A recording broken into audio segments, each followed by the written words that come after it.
My phone buzzed on the dispatch desk at 2:15 in the afternoon. Talia's name on the screen. She was Adrienne's best friend. Not really mine. We barely talked one-on-one. It buzzed a second time and I picked up. She was already crying. Hard. The kind where sentences kept starting and breaking apart before she could finish them. Malik, her voice cracked on the second syllable. Don't text Adrienne. Don't call her. Don't warn her. Just a sharp, shaking breath. Just go home right now and check the attic. I pushed back from my chair. Talia. What? Please. The word came out like she'd been holding it back for a long time. Just go. I'll be right behind you. She hung up.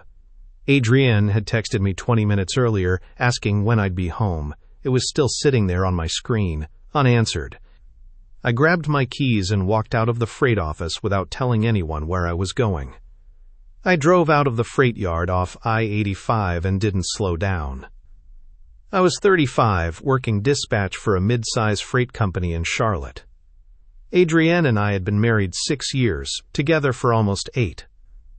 We'd bought the house in East Charlotte 3 years back. I thought I knew exactly what I had. I pulled up Devon's number at the red light on Central Avenue. Devon lived 2 doors down from us, worked from home doing IT contracting, and he was the kind of person who didn't push when you needed something fast. You free right now? I said when he picked up. Yeah. What's up? I need you to come to the house. Right now. A pause. You okay? I don't know yet. Meet me out front. He didn't push it.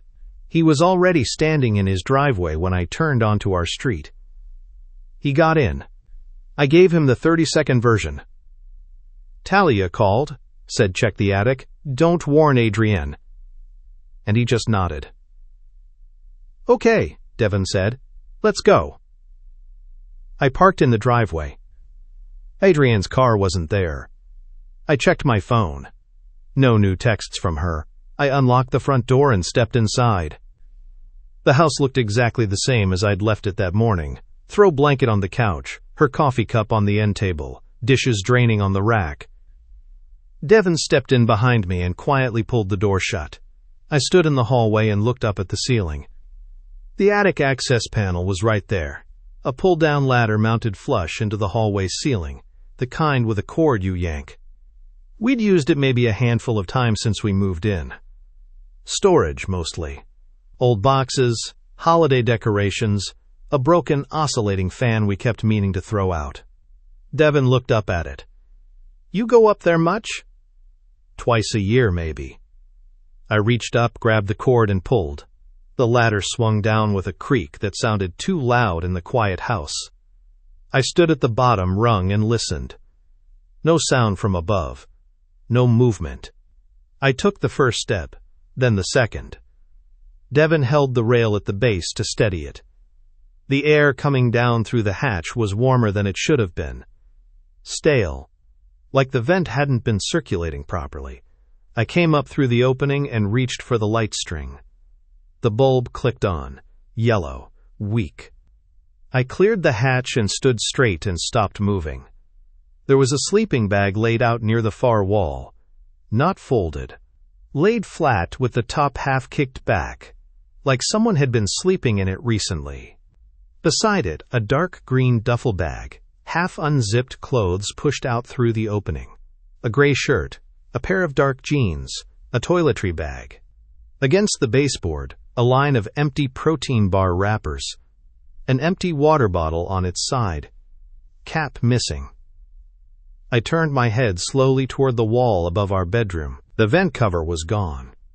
Just a dark square cut into the drywall. The vent cover itself was leaning against the adjacent wall, set aside carefully, like whoever removed it planned to put it back. Devon came up through the hatch behind me. He stood there without speaking for several seconds. Then, someone's been living up here. I crouched near the duffel. A cheap burner phone was tucked into one of the side pockets, screen dark. I looked at it but didn't touch it. My eyes went back to the open vent. From this angle, crouching where I was, I could see straight down through the gap into our bedroom closet, straight through to the bed. I pulled out my own phone and called Talia back. One ring. "I'm up here," I said when she answered. "I see it." "Don't touch the burner yet," she said immediately. "Not until I get there. I'm close." "What am I looking at, Talia?" A long pause. "That bag, the green duffel?" "Yeah. That's Reed's. I've seen it before." She said the name like I should recognize it. I didn't. "Who is Reed?" She didn't answer right away. "Talia." "He's the man Adrian told me had already left," she said. "She told me 2 weeks ago that he was gone, that everything was handled." "Left? From where?" "She said he'd been staying here for a while. That you both knew. That it was a mutual arrangement." I looked at Devin. Devin was staring at the open vent above our bedroom. "Talia," I said carefully, "I didn't know. I don't know who Reed is. I've never heard that name once." The silence that came back was different, heavier. "I'm pulling onto your street right now," Talia said. "Don't let Adrienne know you're home." The line went dead. I stood in the attic with a stranger's sleeping bag at my feet and stared down through the open vent straight into the room where my wife and I slept every night. Talia was there in under 10 minutes. Devin went down to let her in. I heard her footsteps on the stairs, then stop at the base of the attic ladder. "Malik." Her voice came up through the hatch. "Up here," I said. She climbed. She cleared the top, stood, and her eyes went straight to the green duffel. She walked toward it, crouched and pressed one hand over her mouth. "That's his," she said quietly. "I've seen it before." "Where?" She looked up at me. Eyes red, mascara already gone. "She asked me to drive her to a hotel about 6 weeks ago. Said it was a work event, that her car was being serviced. I dropped her off and waited out front." She pointed at the bag without touching it. "He was coming out of the lobby when I pulled up. He was carrying that exact bag." She stood back up slowly. "She told me you were dangerous, Malik, that she needed to document things so she could leave safely. I thought I was helping her." She stopped herself. Before I could respond, the front door opened downstairs. Keys hit the counter. Footsteps. Adrienne's voice drifted up through the house. "Mal, whose car is in the driveway?" I went down the ladder first. Devin stayed up top. I came into the hallway just as Adrienne rounded the corner from the front of the house. Still in her dental office scrubs, lanyard around her neck, bag on her shoulder. She stopped when she saw me. "You're home early." Statement, not a question. "Why is the attic open?" "I want you to tell me who has been staying in our attic," I said. She blinked. "What are you talking about?" "There's a sleeping bag up there. A packed duffel. And the vent cover above our bedroom has been taken off. So, who has been sleeping up there?" She set her bag down slowly, deliberately, and straightened up. "That's my cousin," she said. "He needed a place to stay. He's dealing with some things. Your cousin. He didn't want anyone knowing. He's embarrassed. It was only supposed to be for a couple of weeks. You put your cousin in our attic without telling me. You would have said no." She said it quickly. Too quickly. "He's been going through a really hard time, and I didn't want to get into a whole conversation about it." "Adrienne." Talia's voice came from behind me. She'd come down from the attic quietly and was standing 3 feet back. "Stop it." Adrienne saw Talia and the composure cracked. Her jaw tightened. "What are you doing here?" "He is not your cousin," Talia said. She stepped up beside me. "Don't do this. I know exactly who he is." Adrienne's chin came up. "You don't know anything about this." "His name is Reed," Talia said, "and you have been with him for over a year. I know because you told me. You told me everything. You just left out the part where you had him hiding in Malik's house." "Talia." "I drove you to his hotel," Talia said, her voice staying flat and controlled. "I waited outside for 2 hours. You came out wearing different clothes. You told me you spilled something at a work dinner." She moved 1 step forward. "I kept your secret for months because you told me." She stopped. Her eyes shifted to me. Something moved across her face. "She told you I was what?" I said. Talia looked at Adrienne. Adrienne looked back at her with an expression that was hard to name. Not guilt, more like a warning. "You told me he was dangerous," Talia said slowly, still looking at Adrienne. "Aggressive. That you were scared of him. That you needed to document things so you could leave safely." The hallway went completely still.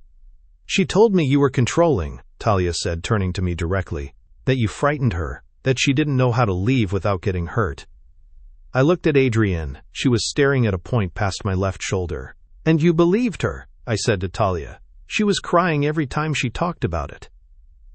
Adrienne's voice came back then, measured and steady. "Because it was true. Talia, don't let him manipulate you right now. He does this. He reframes everything." "What have I said?" I kept my voice low. "You haven't said anything yet. That's the move. Stay quiet and controlled so I look like the one who's out of line." "I'm literally just standing here. See?" She looked at Talia. "Do you see?" Devin's boots hit the floor behind me. Coming down the ladder. He had the burner phone in his hand, wrapped in a paper towel he'd grabbed from somewhere up top. He held it out toward the group. "Screen came on when I bumped the bag," he said. "It's not locked." I looked at the phone. Adrienne's eyes went straight to it and didn't move. She didn't step toward it. She didn't demand we put it down. She just stood there watching Devin's hand, and every word she'd been building stopped coming. The whole performance shut off the second that phone appeared. I took the phone from Devin, still in the paper towel, and opened the gallery. 12 video files. All labeled with dates. The oldest one was 9 months back. I pressed play on the first. The footage was grainy, shot from above, looking straight down through a narrow gap. It took me a second to place the angle. Our bedroom. From the open vent above the closet. The clip ran just under 2 minutes. It was an argument I recognized immediately. Adrienne and I had fought about money 9 months ago. A real fight. Her crying.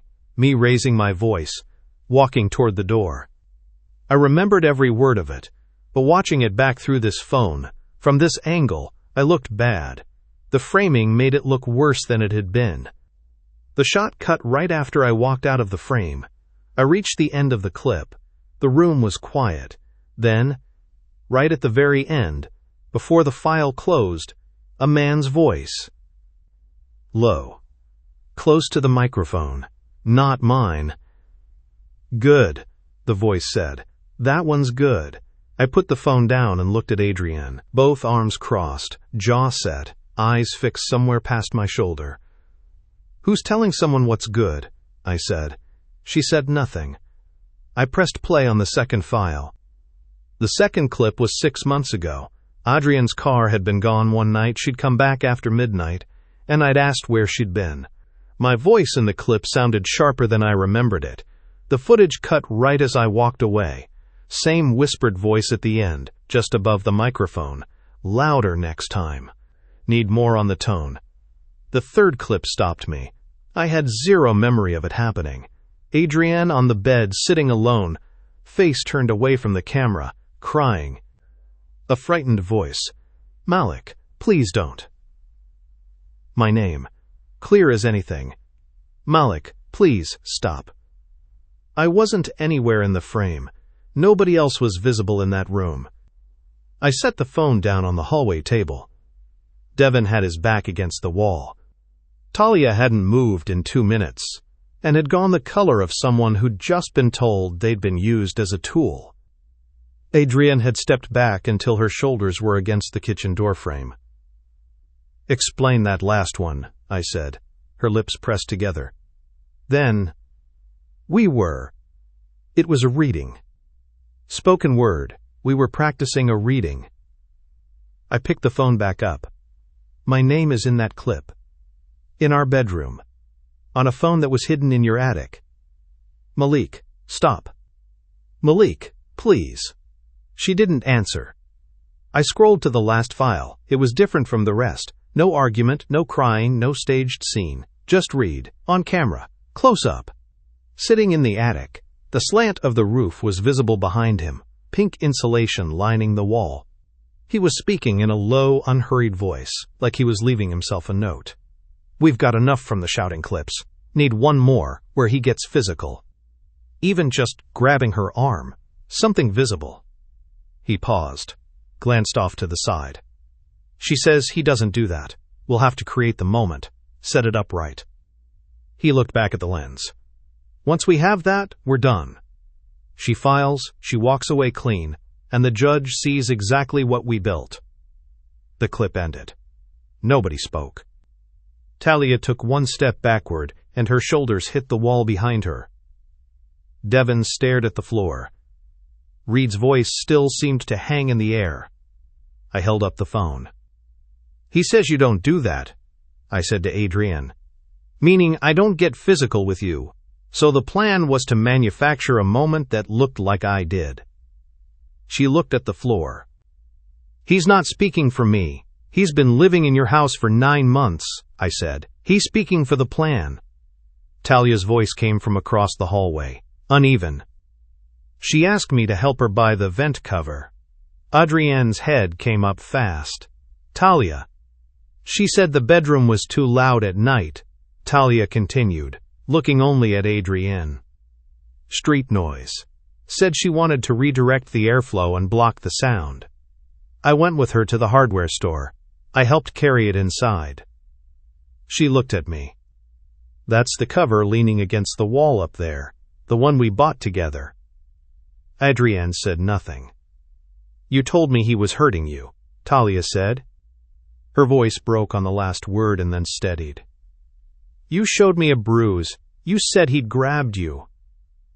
I never grabbed her, I said. I know, Talia said quietly. I think I've known that for a while. She turned back to Adrienne. You used me. You made me help you build a surveillance setup inside this man's home by lying to my face every time we talked. Adrienne's voice came back hard. You have no idea what was happening in this marriage. I know what's on that phone, Talia said. I know what Reed just said, in his own voice, in your attic. And I know I helped you put that vent cover over Malik's bedroom. Silence. Then, I picked up my own phone. I went to contacts, Adrienne's parents first, Wanda and Earl. I typed a short message. If you want to know what's been happening in this marriage, come to the house right now. Don't call Adrienne first. Sent. Then I went looking for the other number. Reed had a girlfriend. I'd met her once.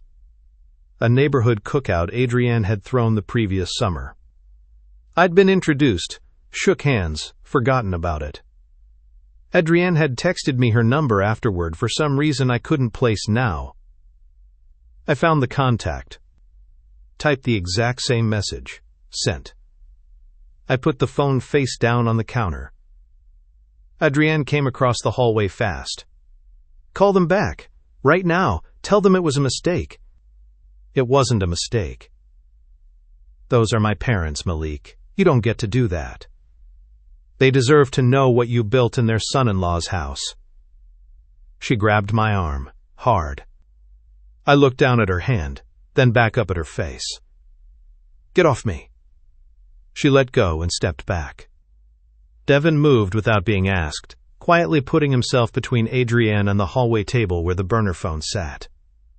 She looked at him, then at me, then turned to Talia. Call my mother and tell her not to come. Talia looked up from the couch. No, she said.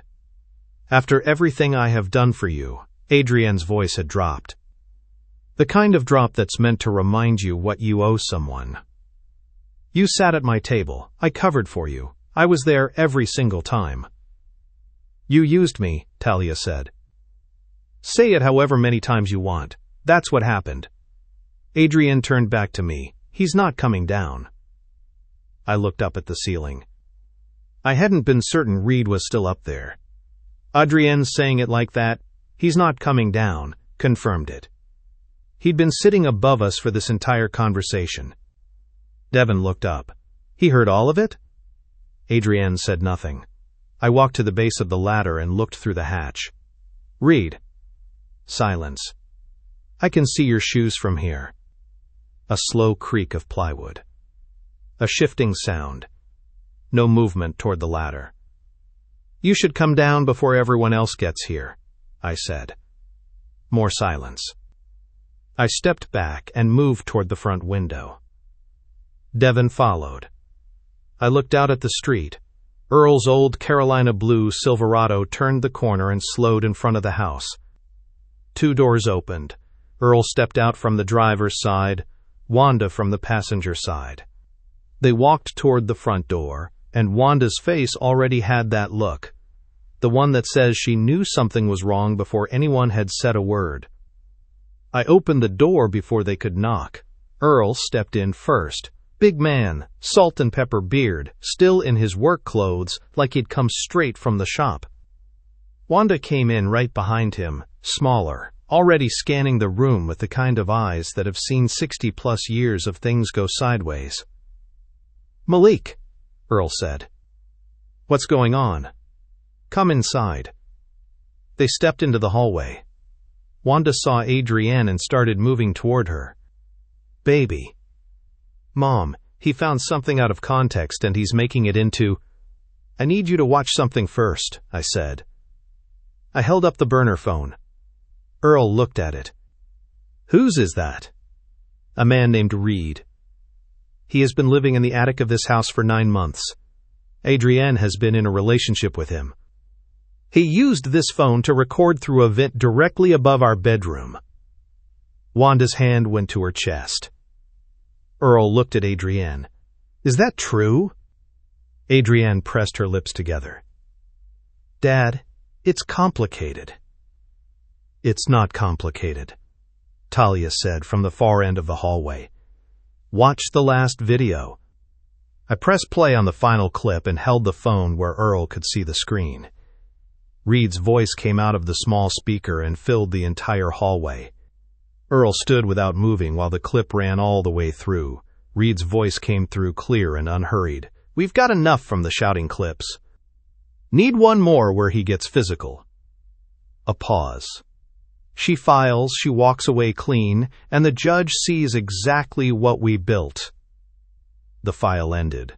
Earl looked at me, then at Adrienne, then at Wanda. Wanda had her hand over her mouth and wasn't looking at her daughter. "Adrienne," Earl said just the name. "Low." The way parents say a name when they're past asking questions. Adrienne opened her mouth. "Dad." "Don't," he said. A knock at the front door. Devin answered it. Reed's girlfriend stepped inside. I'd met her once at that cookout. She came in looking around at everyone and said, "Your message just said to come now. What happened?" "I need you to hear something first," I said. I replayed the final clip. She stood completely still while it ran, arms at her sides, face unreadable. When it ended, she said flatly, "How long has he been in this attic?" 9 months, Devin said. A creak moved through the ceiling directly above us. Then, another. Slow, deliberate footsteps. The attic ladder shook once.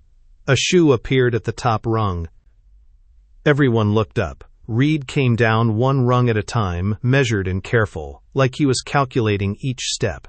He reached the bottom and turned around. Tall. 30s. Still unshaven, wearing the same gray shirt visible in that last recording. He scanned the room in one slow pass. His eyes landed on the woman from the cookout. Priya, Reed's girlfriend. Then moved to Earl, then Wanda, then back to Priya. His face changed. Not guilt. Something more like the instant recognition of a situation that cannot be talked away. He said nothing for a long moment. Priya spoke first. Reed. Just his name. Flat. No rise or fall, like she was verifying he was actually standing there. He looked at Adrienne, his jaw moved. "You said he'd be at work." That was it. That was his first line after 9 months of hiding in my house. Not a denial, not an explanation, not a single word to me or to Priya. He looked at his girlfriend, at my father-in-law, at the full hallway, and the one thing he said to Adrienne was, "You said he'd be at work." Adrienne's voice came back through her teeth. "Shut up, Reed. You told me he was on a double shift. You said the coast was clear. I said shut up." Priya took one step forward. Her voice was level. "How long?" "Not a question." Reed opened his mouth. "Priya, how long have you been in this man's house?" He looked at Adrienne like she was going to intervene. Adrienne had gone quiet. "Don't look at her," Priya said. "Look at me." He turned back to her, said nothing. Talia reached into her bag and pulled out her phone. She opened the gallery and walked it down the line. Earl first, then Wanda, then Priya. Screenshots. Hotel receipts. A string of messages between Adrienne and Reed going back over a year. Dates, room numbers, messages that weren't ambiguous about anything. Priya went through them one by one without speaking. Earl looked at two and handed the phone along. Wanda turned away after the second screenshot. "I kept these," Talia said quietly. "Something never added up, and I kept them because I didn't know yet what I was going to do with them." She looked at Adrienne. "I'm sorry it took me this long to use them." Priya handed Talia's phone back. She looked at Reed standing at the base of the ladder, hands at his sides, not moving toward anyone. "We're done," Priya said. "Just that. 2 words." Reed said nothing back. Earl looked at me directly. "You need to report this," he said. "Today, not tomorrow." "I already did," I said. I'd called the non-emergency line from the kitchen while Devin watched the room, after we'd found the phone, before I'd sent the texts. North Carolina has a statute on covert surveillance in a private residence, recording someone in a private space without their consent. The dispatcher had told me to hold the device and an officer would come. "They're on their way," I said.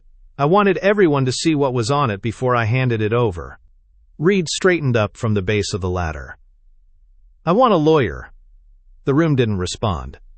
"I want a lawyer right now, before anyone says anything else." Earl looked at him steadily. "You can get one," Earl said, "when they get here." We waited. Wanda and Talia sat together on the couch without talking. Priya stood near the front window with her back to the room. Devin stayed by the door. Adrienne was against the hallway wall, and her eyes hadn't left me in several minutes. I didn't look back at her. The knock came 12 minutes later. 2 officers stepped into the hallway. I handed the first one the burner phone, still wrapped in the paper towel, careful at the edges.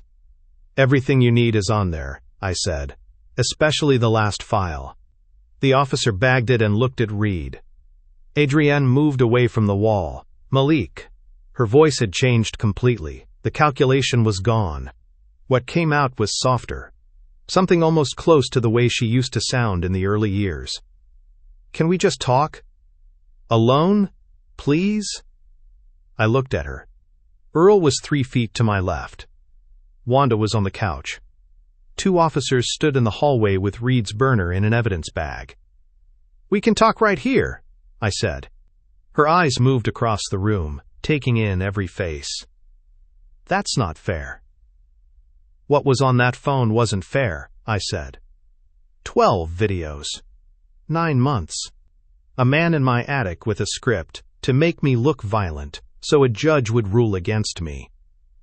"I was scared of what the divorce would cost me," she said. Her voice cracked on the last word. "I didn't know how else." "You could have just left," I said.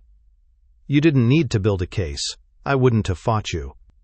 "You would have," she said. "You would have taken everything. Name one time I ever took something from you." She opened her mouth. Her lips moved slightly. Nothing came out. One of the officers stepped toward Reed. Adrienne turned to me one last time, eyes wet. "You set me up." I walked toward the door. "No," I said. "I opened the attic."